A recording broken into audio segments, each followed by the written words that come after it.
I'm Fergus Milton, and since 2002 I've been part of the team at Butser Ancient Farm, the well-known experimental archaeology site founded by the late Dr. Peter Reynolds in 1972.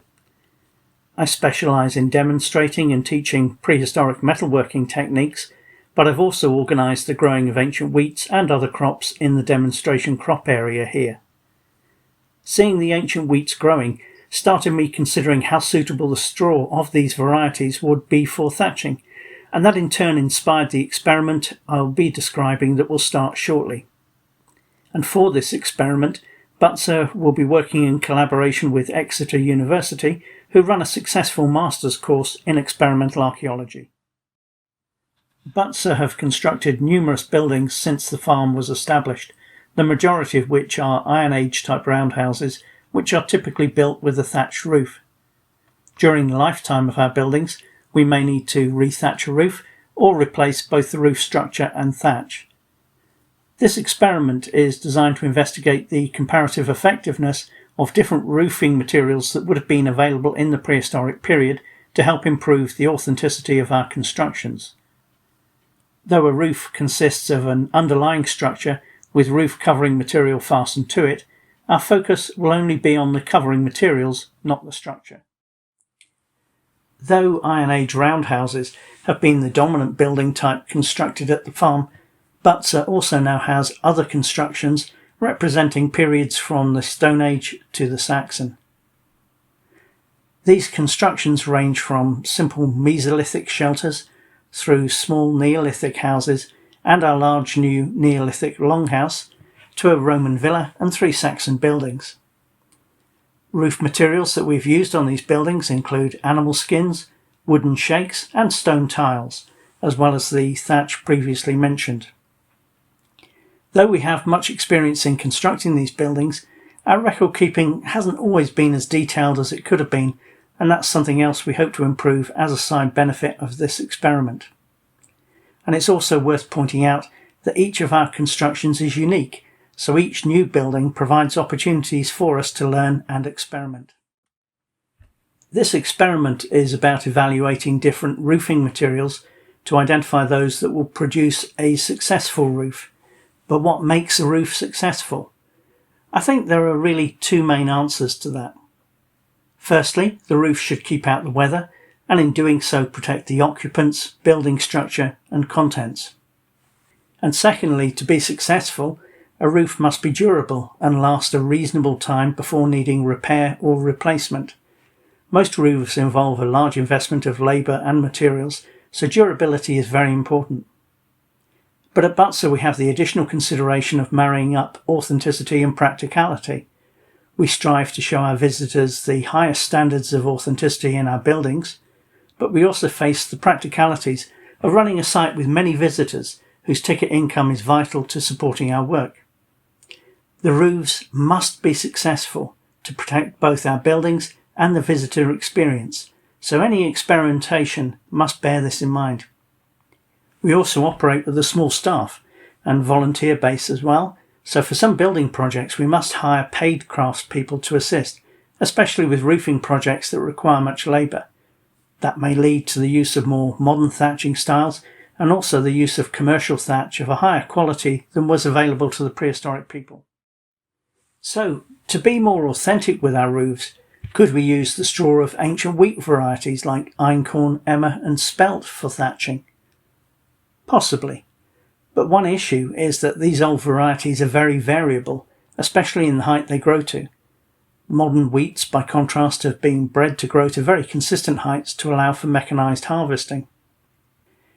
Thatching is best done with long straw, and the old varieties do generally grow taller than modern wheats, but the extra height of these wheats makes them more prone to lodging, where the crop is fully or partly blown over, damaging the straw and making it useless for thatching.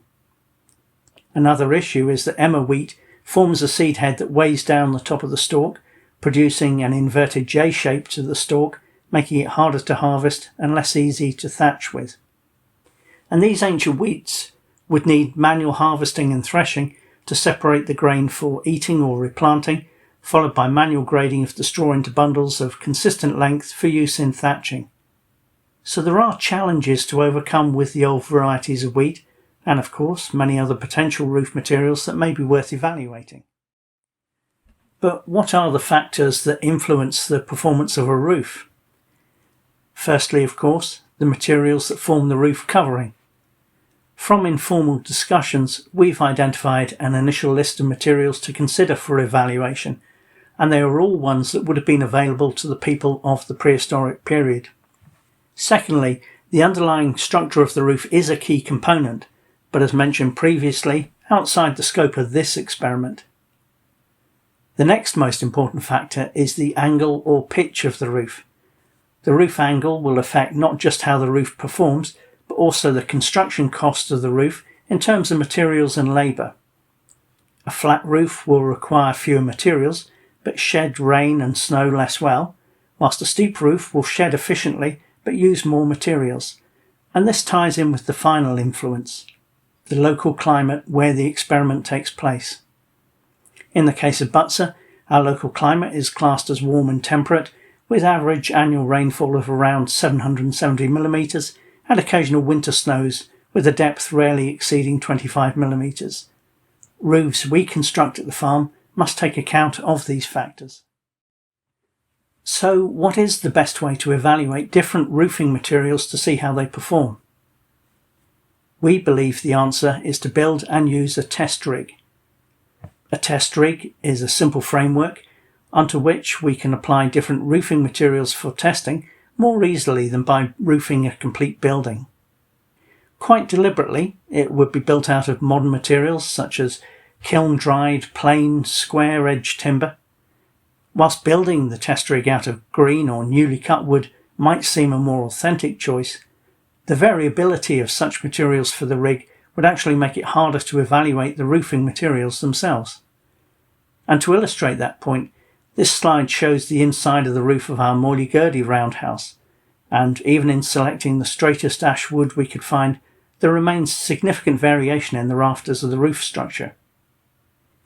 And the rig will only be useful in an initial assessment of different roofing materials, what we are calling Phase 1 testing. Other processes that contribute to protecting the roof will not be possible to carry out in an open-sided test rig structure.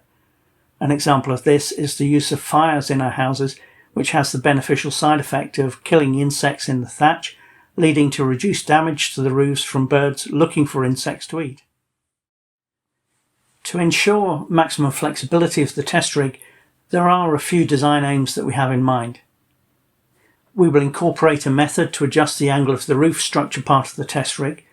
This will let us vary the roof angle to suit different materials, or try different roof angles with a particular material being tested. As mentioned, the rig will be built of modern materials to ensure consistent dimensions and to have accuracy in the angle of the roof. Changing the angle of the roof on a conventional building would require a roof rebuild, so the test rig is superior in this way. Having an open framework for the rig will make it easy to access both sides of the test roof panels, either for roofing or for general maintenance purposes. And the rig is very definitely not a real-world setup. It has advantages over a conventional building in some ways, but will experience weather in a totally different way to a whole building. And with the rig not being very tall, we may also need to add a simple barrier to keep the farm goats and human visitors alike from interfering with the materials being tested. This is the draft list of materials that we're considering for testing. Group 1 of einkorn, emmer and spelt are the three ancient wheats mentioned earlier, and these have been grown at Butser many times. Group 2 contains club wheat, barley and rye. These cereals are grown infrequently at Butser, and we currently have no seed stock. Group 3, consisting of bracken, gorse, heather and reed, are not cultivated plants, so must be gathered from the wild. And Group 4 is two types of wooden tile, shakes, which are made from split timber, and shingles that are sawn. Something needing careful consideration is the availability of the materials for testing, which may determine when the testing can start. Several of the materials are only seasonally available, such as the wheats that are harvested in the autumn. And for cereals not regularly grown at Butser, We also need to obtain appropriate stock from a seed bank and build up our seed stocks. Growing the quantities of straw needed for testing will likely take a season or more. And even for the shingles that are made from readily available wood, we will need to learn the craft of making them. And these considerations relate only to Phase 1 testing on limited size roof panels on the test rig. So, how will we proceed? Our first action involves obtaining or developing sufficient supplies of the materials chosen for testing. As our supply of some of these materials will literally have to be grown, that factor will determine the order in which materials are tested. Secondly, we will build the test rig. The design is deliberately simple and shouldn't be hard to build, though we must decide if the rig should be freestanding or positioned against an existing building. We must also decide the direction the rig should face and whether toward or away from the prevailing weather. With the rig built and some materials for testing obtained, we can move to fitting the first test panels and then starting a fortnightly review to see how the test panels are functioning and check the condition of the roof materials. After 6 months, we should have enough observation data to decide our next steps. We may decide to continue Phase 1 testing of a material, or stop testing it if performance is poor and the material is degrading. If, though, a particular material looks promising, it should be considered for Phase 2 testing. And Phase 2 will be testing on a much larger scale, so the amounts of materials required will be greater, with all the challenges that will bring. Once we start testing materials and find promising candidates, our next step is to see how they perform in a real-world scenario as a full roof on a real building. This will be Phase 2 testing. The ideal test building will be a small roundhouse, one small enough to be built by a person in 30 days, though we will probably just be roofing an existing building of this type. Phase 2 should let us properly assess how a complete roof of that material works. We can test how weatherproof the roof is and see how the condition of the materials is affected by exposure to weather from all points of the compass. We may also repeat Phase 1 testing of a promising material on the test rig, varying the roof angle to see if we can get similar results with a shallower pitch that would reduce the amount of material required. We would hope to build a second test rig at Exeter University to allow either for repeating tests carried out at Butser to compare the results, or to test other materials from the list. And finally, we will need to consider working methods we need to learn or develop for the harvesting and processing of the substantial amounts of materials required for Phase 2 testing. In the case of the cereals to be tested, the challenge will be to separate and save the seed heads without damaging the stalks, and then sort and prepare the straw into usable bundles. Other materials may well bring their own challenges. Roofs are probably the least explored aspect of building construction at Butser, but in time I believe that this experiment will produce better data on the performance and the viability of the roofing materials available in the prehistoric period. The data we gain from testing these materials should allow us to try alternative roofing approaches with more confidence and may lead to changes in the look of the buildings at the farm. The nature of the experiment is simple, but the challenges of obtaining materials and learning to prepare them will turn this into a project likely to extend beyond the 2-year timescale originally envisaged.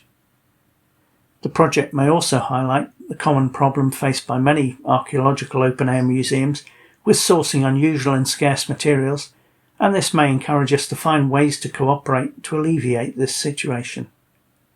Thank you for listening.